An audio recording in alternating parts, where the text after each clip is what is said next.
Sallallahu ala Muhammad Sallallahu alaihi wasallam.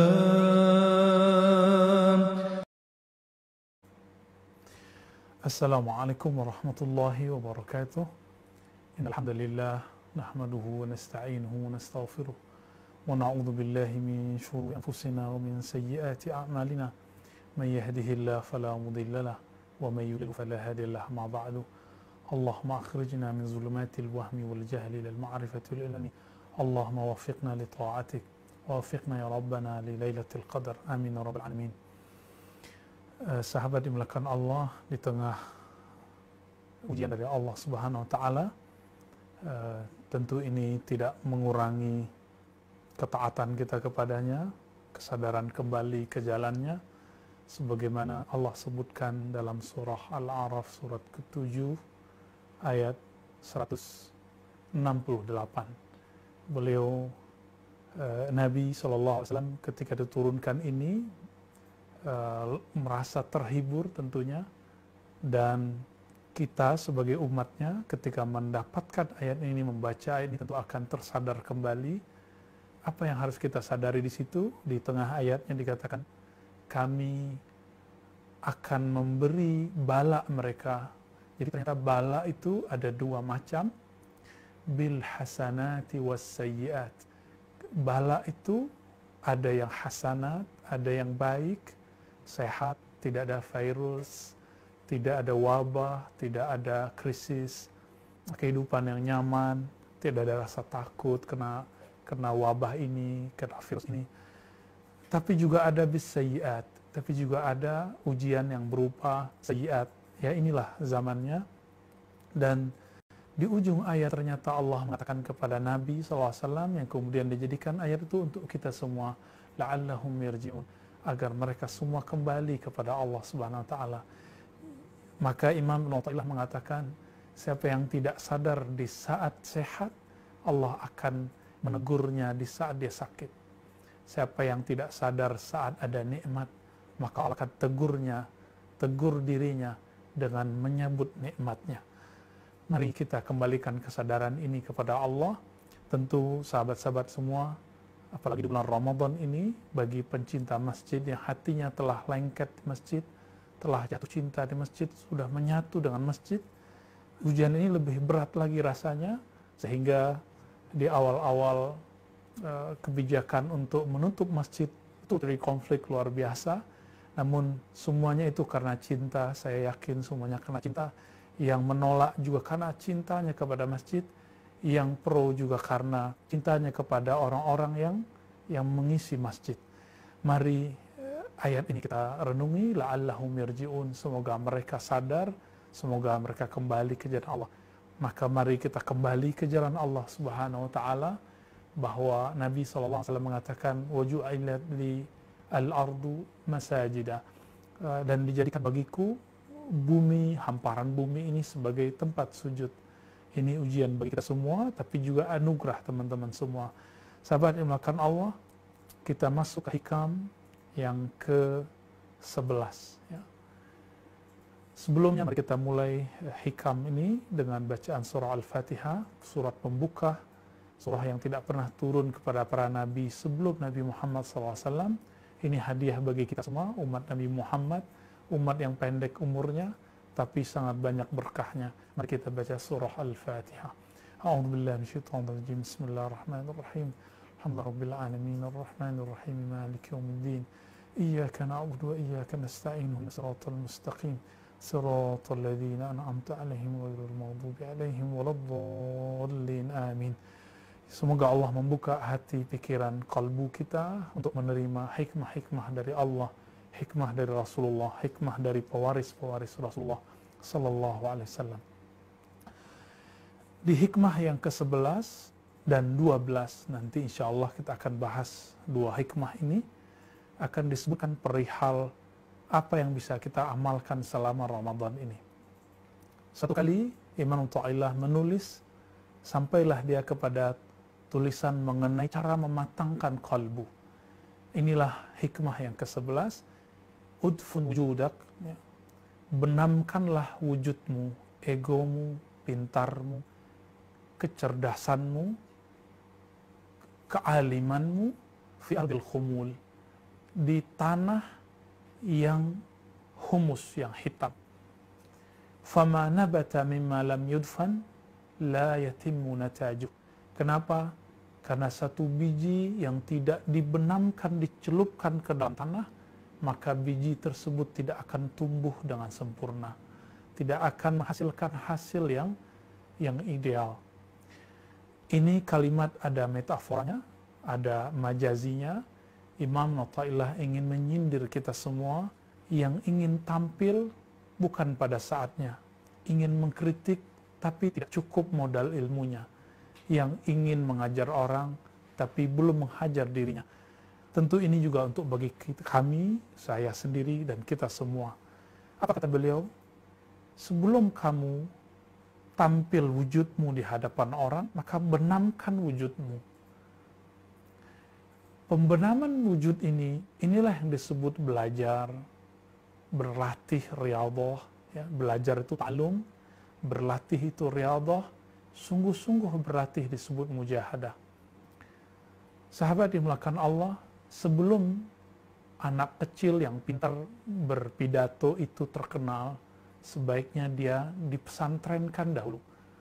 Sebelum seorang itu mengkritik, seharusnya dia belajar dulu apa yang harus dikritik.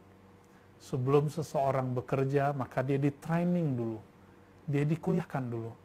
Bayangkan jika untuk persoalan duniawi, untuk kematangan, profesionalitas dalam hal duniawi, seseorang mesti ada sekolahnya, latihannya, ada ujiannya. Maka untuk persoalan keagamaan, keilmuan, kerohanian, masa tidak ada latihannya, masa tidak ada sekolahnya, masa tidak ada ujiannya. Berdasarkan ini, Imam Athaillah ingin mengatakan, jika Anda ingin tampil, maka matangkanlah ilmu yang akan Anda tampilkan. Jika engkau ingin show up, ingin menunjukkan sesuatu kepada orang, maka matangkan dulu baru tampilkan.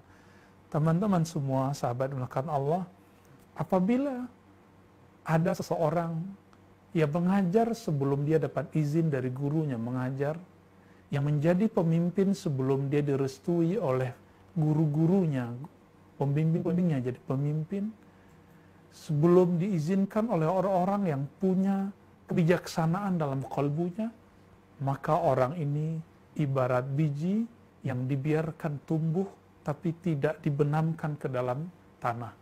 Coba lihat, apabila benih padi setelah tumbuh lalu tidak ditancapkan ke dalam tanah, maka buahnya tidak menghasilkan kecuali buah yang hampa. Jadi ternyata buah padi itu baru menjadi sempurna ketika dia dibenamkan dan dipupuk. Begitu juga kita biasa waktu kecil makan seperti jagung kemudian beberapa ada yang berserakan di tepi jalan, lalu ada juga yang ditanam di ladang-ladang. Perhatikan, yang tumbuh di ladang, yang dirawat oleh tuannya, oleh petani, ini akan berbeda hasil dengan biji-biji yang berserakan di luar. Biji yang tumbuh, yang dirawat oleh petani, maka dia akan tumbuh subur dan menghasilkan buah yang begitu sangat segar sekali, sangat bagus sekali. Berbeda dengan biji yang tumbuh di luar itu. Sahabat dimulakan Allah, inilah maksudnya. Maka seseorang jika ingin menjadi ahli dalam suatu ilmu, maka dia harus menempa dirinya, baik itu dalam, kalau agama, dalam pesantren, kampus keagamaan, begitu juga ilmu-ilmu keduniaan, maka dia harus menempa dalam tempat-tempat yang punya otoritas atau orang-orang yang punya kemampuan untuk berdidiknya dalam hal itu. Maka kami mengajak, jangan tampil dulu sebelum matang. Sabar-sabar, kesabaran inilah yang kemudian membuat Imam Bukhari dikenal sebagai Bukhari hari ini. Teman-teman, sahabat yang melakukan Allah, Imam Bukhari itu telah menjadi imam umurnya belum sampai 18 tahun. Tapi beliau belum menulis. Beliau masih ditempa, bahkan diuji. ketika beliau masuk kota Baghdad diuji oleh 10 orang, masing-masing membawa 10 hadis sehingga genap jadi 100 hadis, masing-masing membolak-bolak hadis dan silsilah sanad hadisnya. Setelah itu Imam Bukhari mengembalikan semua sanad hadisnya kepada posisinya dan kalimatnya sesuai dengan struktur yang benar. Begitu juga ketika beliau masuk ke kota Naisapur, salah satu kota di Khurasan di Iran hari ini, itu kota Ahlus Sunnah, beliau juga sama, beliau diuji langsung oleh 100 orang dengan cara yang sama, lalu beliau kembalikan semua pada tempatnya. Ini selevel Imam Bukhari, setelah umurnya 20-an, umurnya telah matang, barulah beliau tampil, dan penampilannya betul-betul memukau. Sehingga disebutkan dalam sebuah riwayat yang sahih, yang dikatakan oleh Imam Zahabi, Imam Ibnu Katsir, Imam Al-Bukhari, ketika datang ke Khurasan, beliau dikenalkan oleh Imam Zuhli kepada murid-muridnya, lalu Imam Zuhli mengatakan, "Khuzu wasma'u min hadzal ghulam as-salih." Dengarkanlah dari anak muda yang saleh ini. Imam Zuhli ini adalah senior beliau, tapi mempunyai keilmuan yang berbeda dengan beliau. Imam Zuhli adalah murid Imam Ahmad juga, yang punya hafalan yang kuat, tetapi ilmu ilalnya tidak sebagus Imam Bukhari. Ketika Imam Bukhari mulai menjelaskan hadis dan menjelaskan ilmu-ilmu hadis yang luar biasa, setelah umurnya matang, akhirnya majelisnya dipenuhi oleh banyak orang dan diridhoi oleh banyak masyaikh.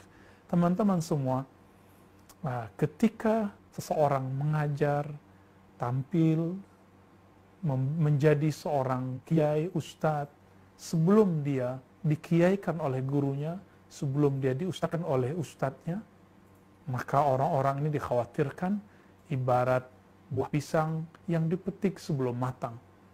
Sehingga ketika dimakan, hasilnya tidak enak, hasilnya tidak nikmat. Inilah maksud dari hikmah yang ke-11 ini. Hendaklah engkau benamkan dirimu, egomu, sok pintarmu, jubah-jubah pakaian solehmu, gelar-gelarmu, sampai masuk ke dalam tanah ego yang sangat-sangat gelap.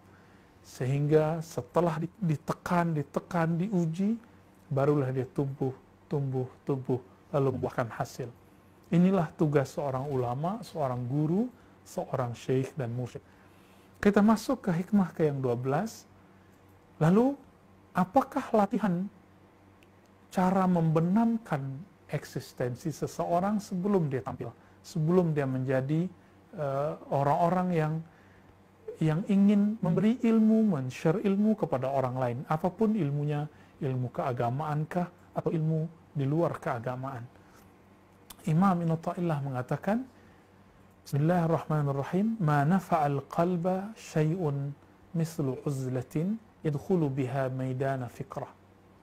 Kalau ada orang bertanya, lalu cara membenamkan jiwa, membenamkan ego itu bagaimana?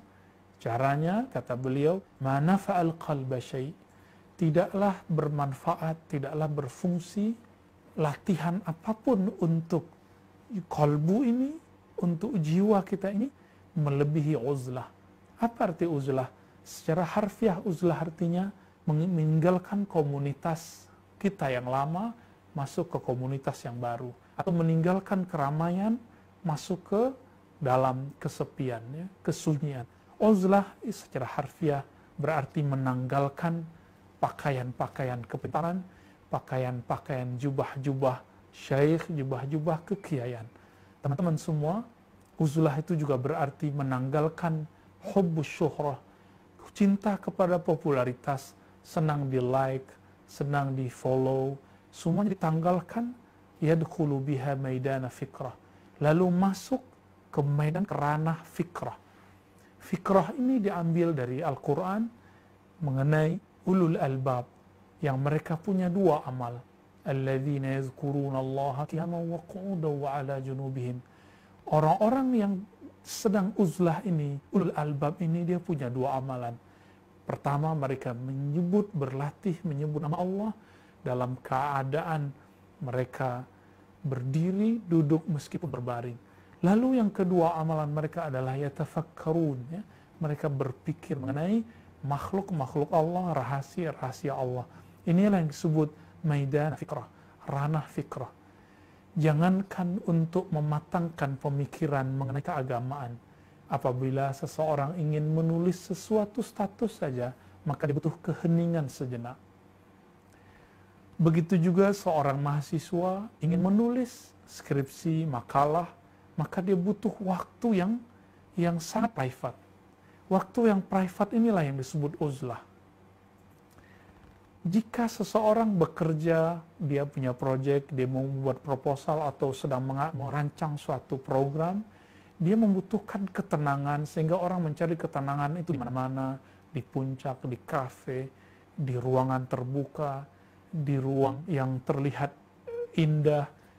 Maka teman-teman semua, jika orang ingin proyek kolbunya, ingin kolbunya ini matang, jalan kolbunya kepada Allah itu terang, maka dia butuh uzlah juga, menanggalkan semua itu, lalu dia berangkat menuju Allah Subhanahu wa Ta'ala.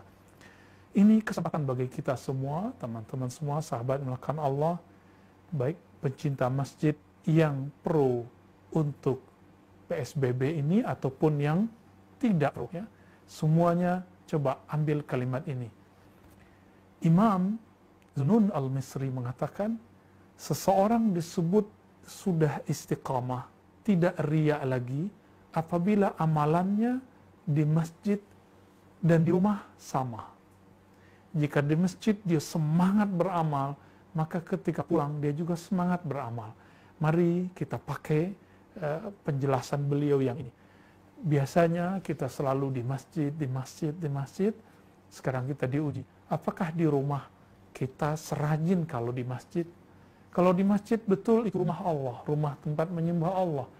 Tapi ingat, syaitan itu makhluk yang statis. Syaitan di dalam masjid tetaplah syaitan. Dia akan menggoda kita, membisikkan kepada kita, hei, sholatmu lamakan sedikit. Ada orang yang memandangmu, lamakan sujudmu, supaya orang melihatmu terlihat soleh. Apakah godaan ini sama ketika di rumah? Saya rasa juga akan sama. Namun, nanti kita akan merasa soleh di hadapan keluarga. Nah, ketika hening, ketika tiada siapa-siapa, semua tertidur, apakah takbirnya sebagus ketika di masjid? Apakah rukuk dan sujudnya sepanjang waktu di masjid? Apakah ketawaduannya, emosionalnya yang dijaga itu seperti kita di masjid? Sahabat yang melakukan Allah, maka jadikan rumah itu tempat kita berkhalwat, menyepi hari ini, tempat kita melakukan uzlah Ramadaniyah, uzlah Ramadan. Nabi SAW sebelum beliau diangkat menjadi Rasul, beliau sangat suka menyendiri, suka beruzlah. Kemana beliau beruzlah? Beliau beruzlah ke Gua Hira. Tentu di antara kita semua, sebagiannya sudah banyak yang ke sana atau belum ke sana. Semoga Allah mudahkan perjalanan kita untuk menapak tilas sejarah ini. Nabi SAW setiap tahun beliau kemudian menginap di sana dan membawa beberapa bekal sesederhana mungkin. Lalu beliau berzikir, bertafakur di sana.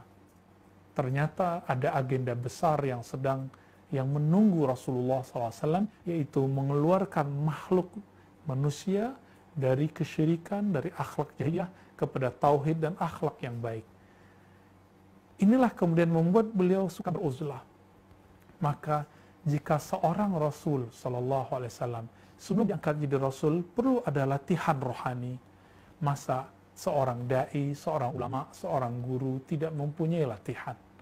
Jika guru SD, guru SMA, guru di kampus-kampus, sebelum dia dikeluarkan izin yang mengajar, dia perlu ditempa dulu, perlu bergelar dulu, perlu kuliah dulu. Tentu, untuk keilmuan rohani, keilmuan mengenal Allah, butuh kuliah-kuliah rohani yang melebihi semua itu. Butuh ujian-ujian rohani yang melewati semua itu. Sahabat melakukan Allah, inilah disebut dalam Al-Quran tadi, surah Al-A'raf tadi, ayat 168, وَبَلَوْنَاهُمْ بِالْحَسَنَاتِ وَالسَّيِّئَاتِ لَعَلَّهُمْ يَرْجِعُونَ. Kami akan uji mereka dengan kebaikan-kebaikan, dengan kesenangan-kesenangan, dan juga keburukan-keburukan, kepayahan-kepayahan, agar mereka kembali ke jalan Allah Subhanahu wa Ta'ala.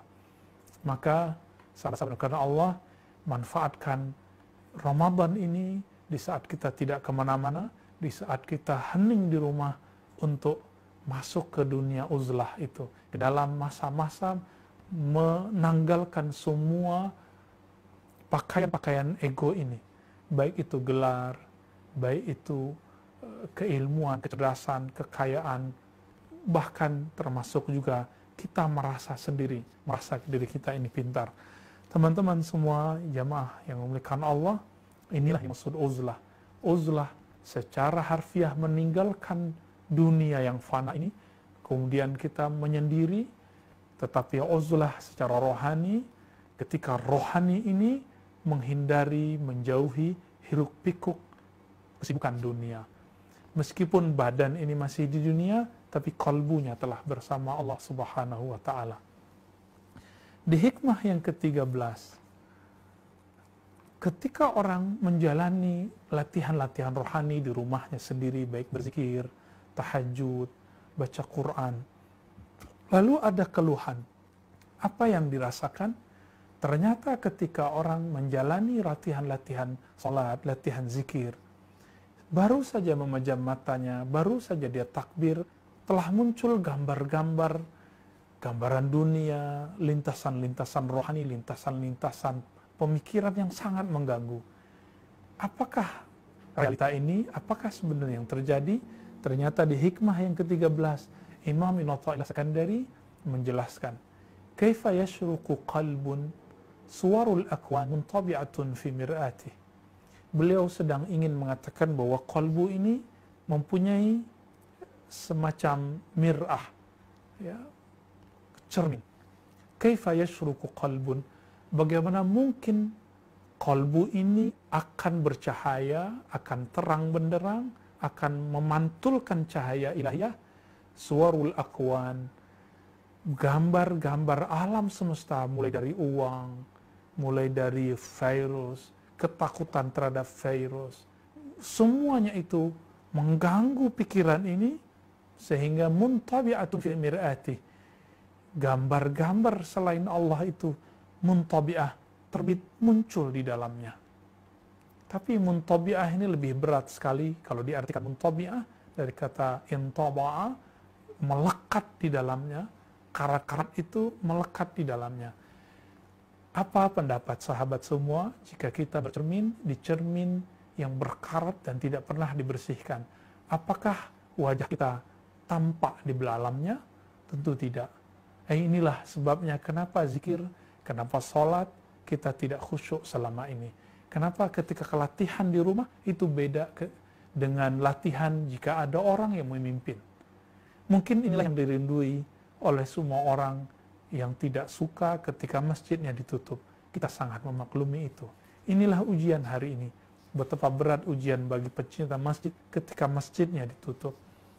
Namun Allah Subhanahu wa Ta'ala, seperti dikatakan dalam ayat tadi, menguji kita dengan kebaikan dan keburukan. Am kaifa yarhalu ilallah wa huwa mukabbalun bisyahawatih. Bagaimana mungkin yarhalu ilallah, orang ini rihlah menuju Allah, berjalan menapaki jalan ilallah, jalan mencari ridha kepada Allah, wa huwa mukabbalun bisyahawatih, sedangkan dirinya masih terikat oleh syahwat-syahwatnya. Teman-teman semua, syahwat itu terbagi dua. Ada syahwat yang zahir, mata ini ingin memandang aurat, memandang yang cantik, yang gagah, memandang yang indah-indah. Telinga ini ingin mendengarkan yang merdu-merdu, tangan, kaki, kemaluan, semuanya ada syahwat. Semoga Allah menutupi dan menghapus aib kita semua untuk syahwat yang ini. Namun ada syahwat yang kedua, syahwat ingin disebut alim, syahwat ingin disebut ahli hikmah, syahwat ingin disebut orang soleh, syahwat ingin disebut orang yang tidak butuh perlindungan apa-apa. Hati-hati di daerah yang zonanya zona merah, jangan coba-coba takabur. Bahkan di tempat yang tidak zona merah pun jangan takabur mengatakan, saya tidak takut virus, saya hanya takut kepada Allah. Kalimatnya betul, tapi kalimat itu terlalu polos dan khawatir di situ ada kesombongan. Ya. Jika awalnya mengatakan saya hanya takut kepada Allah, kalimat ini benar, tapi tidak pada tempatnya. Tidak pada tempatnya.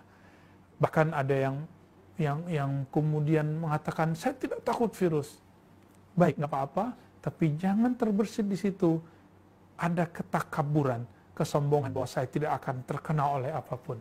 Teman-teman semua, sahabat Nabi Mu'az bin Jabal, Abu Ubaidah, anak Mu'az bin Jabal gugur karena kena virus. Gugur karena kena wabah waktu di negeri Syam.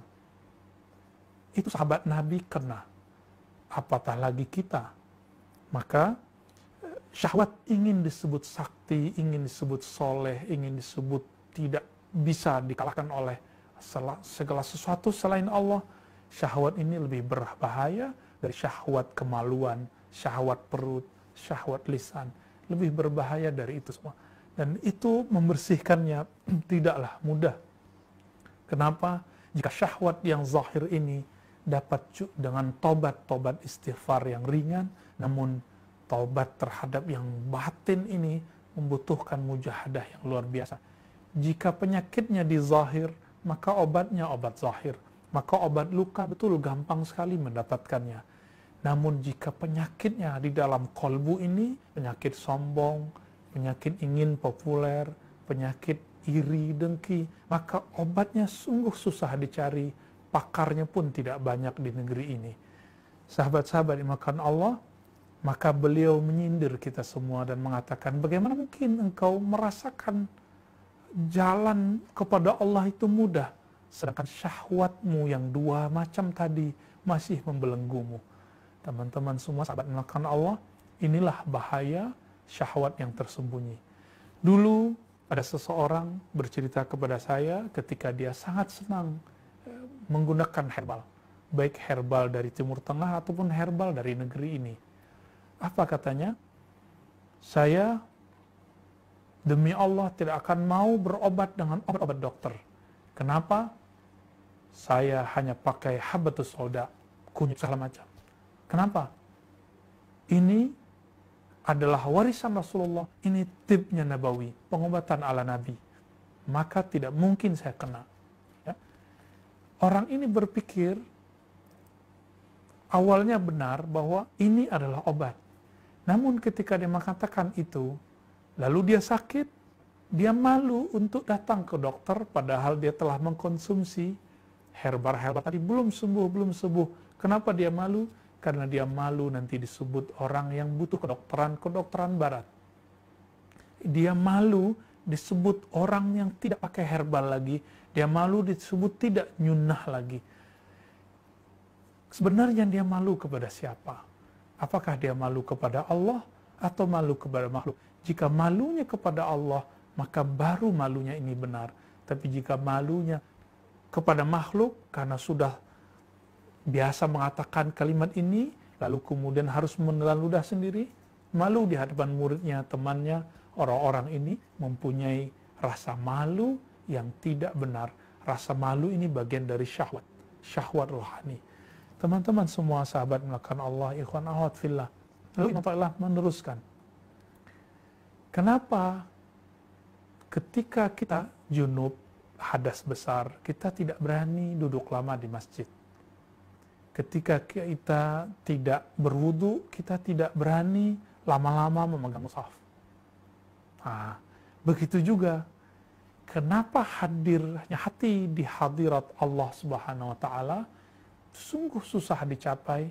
Merasakan kehadiran Allah di kolbu ini susah dirasakan. Maka dijawab oleh Allah Subhanahu wa Ta'ala. Dijawab oleh Imam Athaillah tentunya ketika membahas ayat-ayat yang tadi, fawailul musallin, ya. Am kaifa yatma' ayadkhula hadratallahi wa huwa lam yatatahhar min janabati ghafalati. Bagaimana mungkin dia berharap masuk ke hadirat Allah, hadir memandang Allah, dipandang oleh Allah, yang kita sebut ihsan. Memandang Allah atau merasa dipandang oleh Allah. Wa huwa lam yatatahhar, sedangkan dirinya belum bersuci dari junub ghafalah. Jadi ternyata dalam bahasa metafora yang dikatakan oleh Imam Athaillah, bahasa majazi beliau, ghaflah rasa tidak hadir di hadapan Allah itu muncul karena kolbu ini lalai. Ketika kolbu lalai, maka ada efeknya. Efeknya adalah hati ini keras. Imam Nawawi mengatakan, dalam hukum syariat, jika orang hadas besar, dia tidak berani masuk ke masjid, masjid fisik, masjid bangunan. Maka junub rohani dalam ilmu hakikat, ilmu rohani, ilmu yang diajarkan Rasulullah secara rohani, tidak akan mungkin memasuki hadirat Allah, merasakan ihsan kepada Allah, jika belum bertobat dari kelalaian tersebut. Maka teman-teman semua, jika ada yang bertanya, kenapa sholatku tidak khusyuk? Jawabannya ini, kita belum bertobat, belum mandi tobat secara rohani dari junub ghafalah, junub kelalaian. Jadi junubnya kalbu adalah lalai, junubnya badan dengan hadas besar. Sahabat yang dimuliakan Allah, inilah sebenarnya penyebab utama kenapa kalbu ini tidak khusyuk. Bismillah.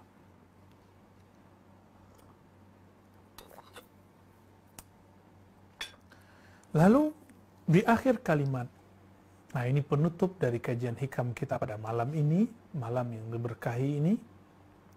Am kaifa yarju ayyafhama daqa'iqal asrar wa huwa lam yatub min hafawatih. Beliau sedang mengatakan, kenapa kita tidak bisa memahami rahasia-rahasia Allah, hikmah-hikmah dari takdir Allah, malah kita menyerahkan sekelompok orang, menyalahkan dengan teori-teori konspirasi dan segala macam itu. Kenapa ini muncul? Kenapa emosional itu kemudian meledak-meledak sehingga tidak mampu memahami dengan baik hakikat yang sebenarnya? Maka beliau mengatakan, am kaifa yarju, bagaimana mungkin engkau berharap memahami daqaiqal asrar, memahami kehalusan sir rahasia Allah di setiap takdir yang Dia ciptakan. Wa huwa lam yatub min hafawatih. Karena apa? Karena orang ini tidak pernah bertobat dari hafawatih, dari kesalahan-kesalahannya. Jadi sahabat melakukan Allah, salah satu yang membuat hati ini tidak bijak adalah ketika kita tidak pernah mengakui diri kita salah, tidak pernah mengukur diri sendiri, tidak pernah memandang rendahnya diri kita ini. Oleh karena itu, Sayyiduna Umar radhiyallahu ta'ala anhu mengatakan, hasibu qabla an tuhasabu. Kamu pandanglah, ukurlah kesalahanmu, ukurlah betapa menjijikkan dirimu di hadapan Allah Subhanahu wa taala qabla an tuhasabu, sebelum kamu benar-benar dihitung semua hal-hal yang buruk darimu. Teman-teman semua, kita dan Allah tentulah yang lebih tahu bagaimana kotornya kalbu ini, kotornya pikiran kita ini. Namun karena Allah masih sayang kepada kita, maka Allah tutupi dengan nama-nama yang indah sehingga orang mengatakan, kamu orang soleh, kamu ustadz, kamu buya, kamu syekh, kamu mursyid, kamu gus. Semua itu adalah hijab-hijab nama Allah yang Allah hiasi untuk menutupi aib kita. Maka sahabat yang melakukan Allah, inilah kira-kira kenapa latihan rohani kita selama ini tidak mencapai hasil, padahal sudah bertahun-tahun berlatih, sudah bertahun-tahun sholat, sudah dari kecil sholat, sudah dari kecil tahajud, tapi kekhusyuan itu tidak juga diperoleh. Sederhananya, semua itu karena di dalam ini belum dibersihkan. Kenapa terbayang? Karena di dalam itu karat-karat bayangannya sangat banyak. Kenapa tidak bisa juga berjalan menuju Allah? Tidak ada kenaikan zikir, kenaikan intensitas amal, karena kita masih terikat oleh syahwat. Kenapa kita tidak bisa hadir merasakan ihsan kepada Allah? Karena kita belum mandi tobat secara rohani. Teman-teman, sahabat melakukan Allah, mari Ramadan ini kita jadikan saat untuk uzlah, meninggalkan kebiasaan-kebiasaan lama, mengganti kebiasaan baru. Siapa tahu jika kita latih dengan habit-habit yang baru, karena manusia ini makhluk yang disebut adi, makhluk yang dia kena hukum adah, hukum sunnatullah. Jika diulang, maka dia akan berubah. Jika tidak pernah dilatih pengulangan itu, kita tidak akan pernah berubah. Mari berlatih, mari perbanyak mengatakan hal-hal yang baik dalam kalbu, carilah guru yang soleh, carilah guru yang mengenal Allah, maka dia akan menunjukkan jalan kepadanya, menunjukkan cara taubat kepadanya. Amin ya rabbal alamin. Baik, sahabat Allah, jika ada yang mau kita bahas, kita konfirmasi, kita ditanyakan, silakan.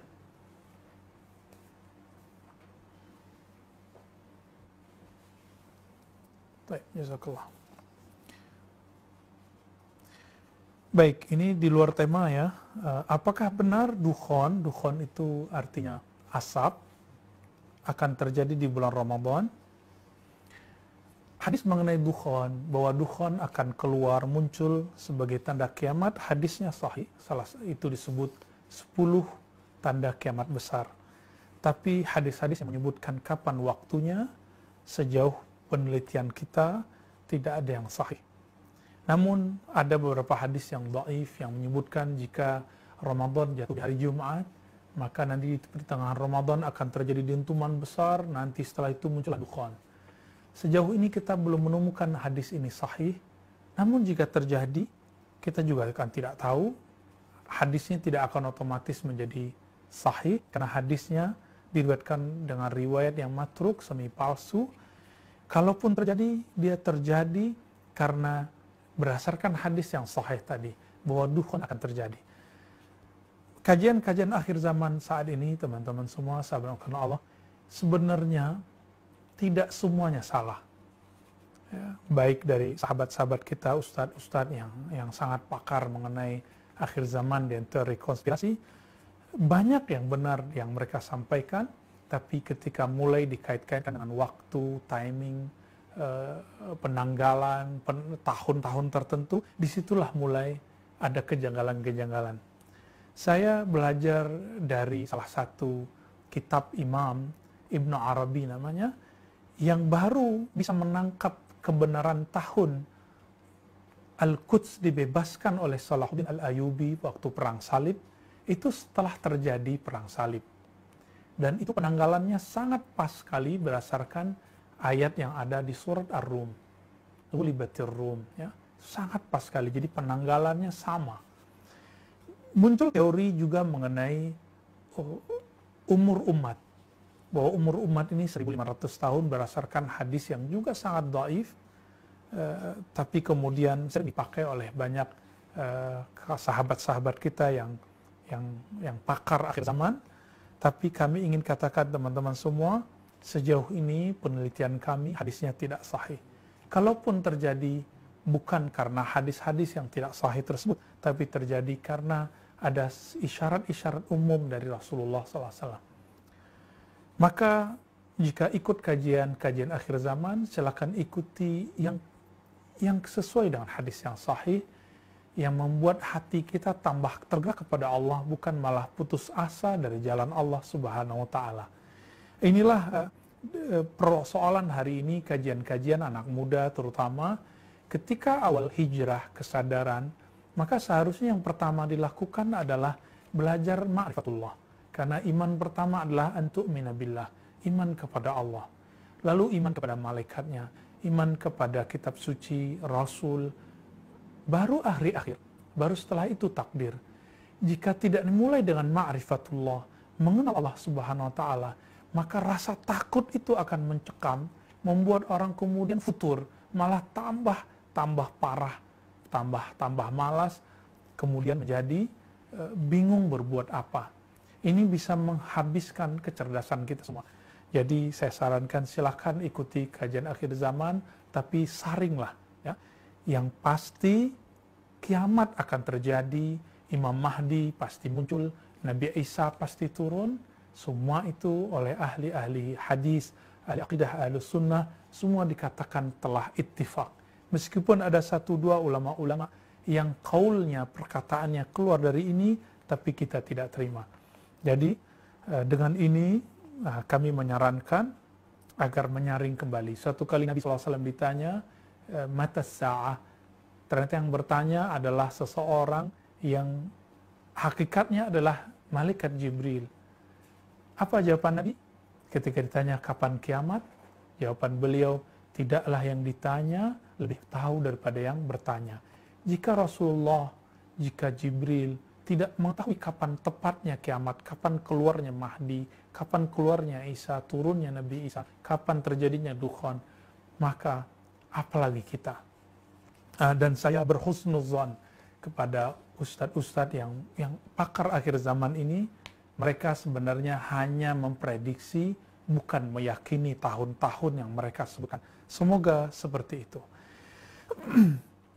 Bagaimana tingkatan untuk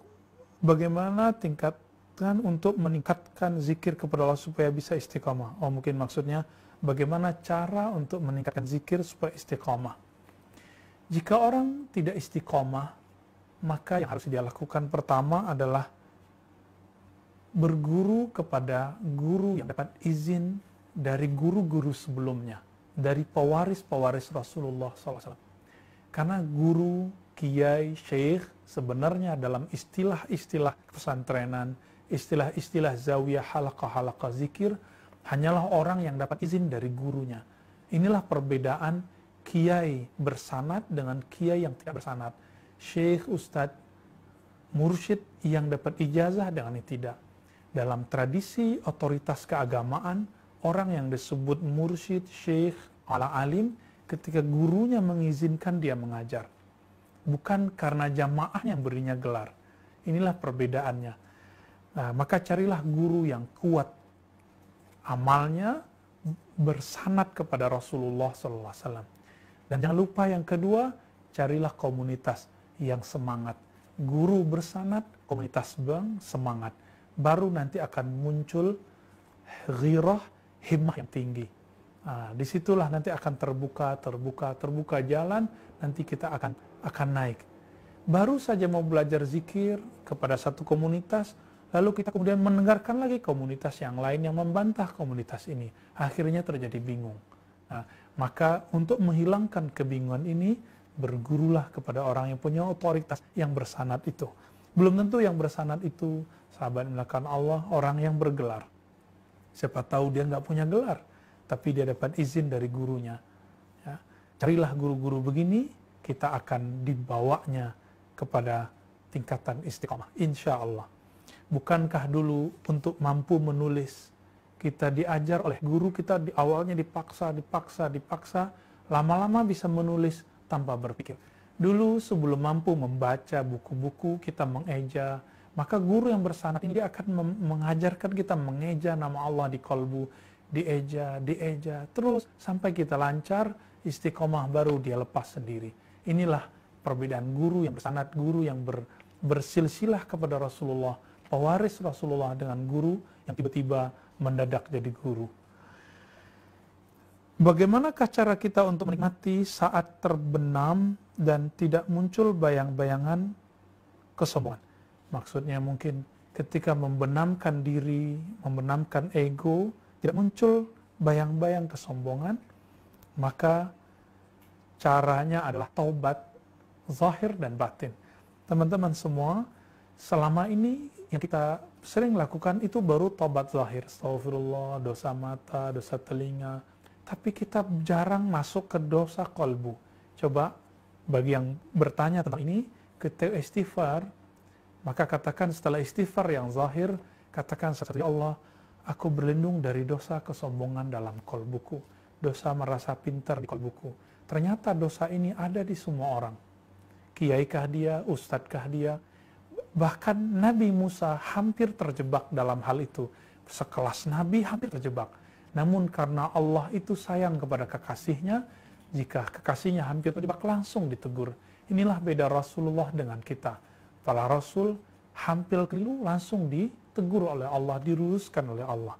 Maka Nabi Musa meskipun cuma hampir salah, langsung ditegur dan kemudian ditunjukkan konsekuensinya, dipertemukan kepada Nabi Khadir alaihi wassalatu wassalam. Jadi caranya, mulailah melatih hari ini mengistighfarkan batin. Jadi, astagfirullah dari kesombonganku ya Allah. Astagfirullah dari keangkuhanku ya Allah. Begitu ya. katakan itu berkali-kali, 7 kali, 5 kali, 3 kali, nanti lama-lama kesombongan itu akan rontok, dia akan berubah menjadi ketawaduan. Kenapa ada orang sombong? Sombong itu, kata Imam Ghazali ketika menjelaskan hadis al-kibru batrul haq wa ghamtun nas, beliau mengatakan al-kibru itu ru'yatun nafs. Kibr, rasa sombong itu terjadi karena orang memandang dirinya sudah punya eksistensi, dirinya sudah punya kelebihan. Coba sekarang pulangkan kelebihan itu kepada yang Maha Memberi. Bukankah di surah Al-Mujadalah ayat 11, orang berilmu itu kalimatnya walladzina utul ilma, dan orang-orang yang diberi ilmu. Sudahlah diberi ilmu, Allah angkat derajatnya. 2 kali pemberian. Maka ketika kita diberi satu ilmu pemahaman, pulangkan, kembalikan kepadanya. Katakan, ya Rob, ini milikmu, apa yang aku sombong? Namun teman-teman semua, tentu bagi sebagian besar orang, termasuk saya, merasa sombong dengan ilmu, itu adalah salah satu jalan hidup yang mungkin harus dilalui, tapi tidak boleh lama-lama, harus kita tinggalkan, dan kita tobat dari hal itu. Jadi, tobatlah, tobat kolbu. Ya. Mohon jelaskan terkait mandi tobat itu seperti apa. Ya. Mandi tobat itu sebenarnya boleh secara harfiah, betul-betul mandi pakai air, seperti orang yang baru masuk Islam dianjurkan mereka mandi. Begitu juga orang-orang yang taubat dari dosa, maka dia kemudian mandi secara zahir. Itu juga boleh, dan itu ada tuntunannya dalam kitab-kitab ahli zikir. Misalnya Jami'ul Usul Aulia karya Imam ahli hadis Ahmad Ghumus Qanawi, salah satu poros sanad hadis dari Turki yang tinggal beberapa saat di Mesir di waktu masa transisi Turki Utsmani kepada negara Turki hari ini. Beliau menyebutkan di situ bahwa mandi tobat itu ada. Ya. Namun mandi tobat yang hakiki adalah ketika kita mengistighfarkan setiap bagian dari tubuh ini sebagai setiap bagian terdalam dalam jiwa kita. Itulah yang disebut mandi tobat yang sebenarnya. Silakan kalau mau diamalkan kedua-duanya, kita bisa berniat setiap mandi, kita niatkan, ya Allah, tolong gugurkan dosaku sebagaimana Engkau gugurkan semua kotoran-kotoranku. Namun jika tidak sempat, cukup ya dengan mandi dengan istighfar, mandi dengan tobat. Jadi mandinya badan dengan air, mandinya kolbu dengan istighfar dan tobat. Bagaimana cara agar hati tidak lalai, dan bagaimana tobatnya hati? Tobatnya hati kita sudah sebutkan barusan. Apa cara agar hati tidak lalai? Agar hati tidak lalai, maka harus dilatih hati itu untuk mengingat zat yang tidak pernah lalai. Siapa zat yang tidak pernah lalai? Allah Subhanahu wa Ta'ala. Jika ada orang jatuh cinta kepada seseorang, dia kepikiran terus, dia kemudian ingat orang itu lebih banyak bahkan daripada ingat orang tuanya sendiri. Lebih banyak daripada dia mengingat dirinya sendiri bahkan. Ini yang kita sebut kasmaran. Ya, kalau bahasa kitabnya, bahasa yang disebutkan dalam ilmu qalbu disebut syauq. Ya, disebut syauq. Ketika seseorang merindukan yang tidak pernah lalai darinya, maka kerinduan itu akan lebih kekal, akan bertahan lama. Namun jika dia merindui sesuatu yang tidak jelas, bahkan dia tidak meyakini kejelasannya, maka ini juga akan berujung kepada tidak kekalnya kerinduan tersebut. Jadi bagaimana cara agar hati tidak lalai? Latihlah qalbu itu menyebut nama zat yang tidak pernah lalai, yaitu Allah Subhanahu wa Ta'ala. Inilah amalan Nabi ketika diturunkan surat Al-Alaq, Iqra bismi rabbik. Bacalah dengan nama Rabbmu, bacalah nama Rabbmu. Siapa nama Rabbmu? Itulah dia yang tidak pernah lalai. Terkadang perasaan resah dan gelisah membuat ibadah tidak khusyuk. Apa yang harus dilakukan? Sahabat yang melakukan Allah, apabila hati gelisah, maka obatnya tidak ada lagi kecuali yang disebutkan dalam surat Al-Alaq ayat 28. ala bidzikrillah tatma'innul qulub. Ayat ini sangat menarik sekali. Allah mengatakan ala, hei, ingatlah. Lalu objeknya dimajukan. Orang Arab jika berkata mendahulukan objek daripada subjek predikatnya, maka sedang ingin ada penekanan makna. Maka jika diterjemah secara harfiah, ketahuilah dengan menyebut nama Allah hati tenang. Tapi mengikuti balaghah ayat ini, ketahuilah hanya dengan menyebut nama Allah hati menjadi tenang dan damai. Jika anak kecil baru bisa tenang diberi mainan, maka kolbu tidak akan pernah tenang kecuali diberi mainannya. Apa mainan kolbu? Mainan kolbu adalah asma Allah Subhanahu wa ta'ala. Mainan jiwa adalah sifat Allah Subhanahu wa ta'ala. Tapi tubuh ini mainannya, kiblatnya adalah ke Ka'bah.